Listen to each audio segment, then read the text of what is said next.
The story of Private Shinyei Nakamine in his Medal of Honor citation, it gives us the opportunity to talk about something that I think we bring up a fair amount. I don't know if it's enough. It's in that category of if we as a country made mistakes in the past, how often do we bring that up, or have we righted the ship? This is going to be one of those cases that's going to highlight that, and it'll always be the case, right? That there's, even today, I'm sure that in 100 years or 50 years even, people look back on today and say, I can't believe they blank. So Private Shinyei Nakamine is going to be an example of somebody who allows us an opportunity to talk about this. I think that's a positive. He was born in Hawaii to Okinawan parents, and what that meant at the outbreak of World War II is that his family was looked upon with suspicion. You know, especially following the attacks at Pearl Harbor, there was this hatred, is probably the right word, towards Japan and towards people of Japanese descent, and probably fair to say anybody of Asian descent probably felt in some way, shape, or form this anger and this hatred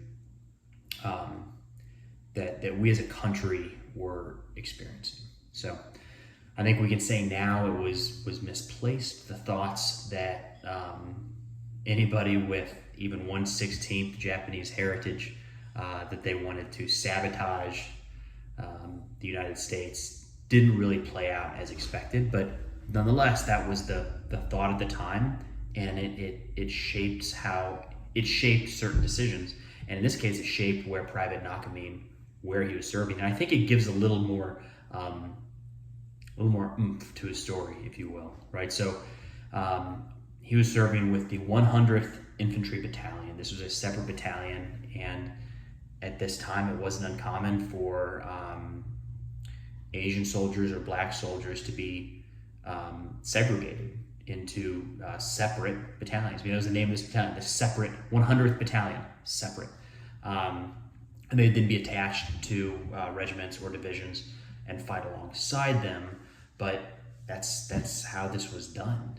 And in turn, the 100th Battalion was made up heavily of soldiers with some degree of Asian or Japanese descent. So they were fighting in the European theater of operations. Given the option, I think probably American leadership was thinking, if we're concerned in any way, shape, or form of some force, like, why put them in a scenario where they could be fighting Japanese soldiers? Anyways, he's in Italy, and he finds himself in Italy near La Torreto in early June 2nd, 1944. So he's a private. His unit gets pinned down, and they notice there's a machine gun position, German machine gun position, pinning them down about 200 yards away. So Private Nakamine, on his own initiative, crawls forward, makes his way to about 25 yards from the enemy position, and he pops up, and with his submachine gun, we'll say, neutralizes that threat. What he does is he kills 3 enemy soldiers, and he forces 2 to surrender. Now, in a lot of these Medal of Honor stories, you'll see that the act is taking a machine gun nest, because that was 5 people in that nest, so it was 1 against 5 is an easy way to look at it. So generally speaking, if 1 soldier assaults a machine gun nest and takes it, we're going to say that they are in the discussion for a Medal of Honor. It is not supposed to happen like that, and it's an incredible act of bravery to do that. Private Nakamine's story is really cool because it doesn't stop there. He takes this machine gun nest really himself, comes back to his lines, and they continue the fight. Not too much longer, they find themselves pinned down again, and they identify another German machine gun position, this time only 75 yards away.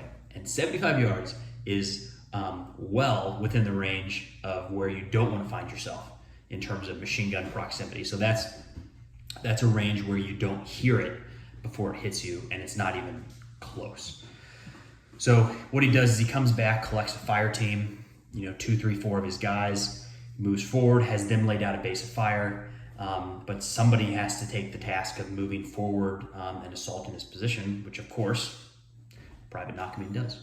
He moves forward, moves to within hand grenade range, lobs hand grenades into the position, and is able to kill one soldier and force a few more to surrender again. That's 2 machine gun nests that he has now knocked out in 1 day of battle. I think my read is that he probably felt he was confident at this point. He had done some things now that most soldiers won't do in their entire career. Most won't survive. He's done it twice now. He survived both times. And I think he's got some confidence. He sees another machine gun nest and grabs his fire team again, begins to assault that position, and is killed this time. So the reason I bring up the confidence is I don't know if he would have stopped. I mean, assaulting one machine gun position like this is incredibly heroic. 2 is, I mean, very few people survive 2, and he goes on to a 3rd, and it's crazy. I mean, he could have at any one of these times said, well, that's enough for me. How about you assault this time? I'll lay down base of fire. But he didn't. It wasn't the kind of person he was. He wanted to be the one that put himself at risk, and did that time and again here. And I think it's important to bring up his heritage. I think it's important to bring up kind of the backstory there, because this is not somebody that our country would have, maybe this is elite, maybe it's not, but I don't think our country would have been proud of him at the time. That makes sense. It was a challenge. It was a challenging time with race relations, of course, right? But that manifests then in the fact that he was awarded the Distinguished Service Cross, and it wasn't until the year 2000 where this was upgraded to the Medal of Honor, rightly so. And it's bittersweet, because on the one hand, it's, thank God this incredibly heroic soldier, his family is now able to appreciate what he did.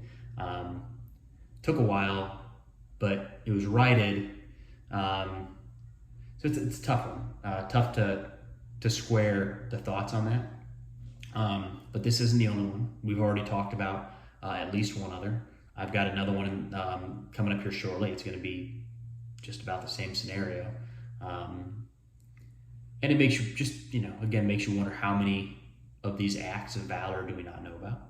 How many do we not know about because there's a whole basket of we don't know about it because the people didn't survive.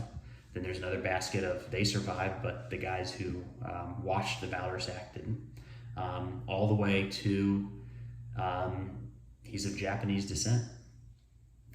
And for whatever reason, at some level, somebody didn't want to move that into a Medal of Honor citation. So I'm of course glad that it made its way there, but I think it's an important part of our history to recognize that there's probably a lot of these heroes that didn't get the recognition they deserved.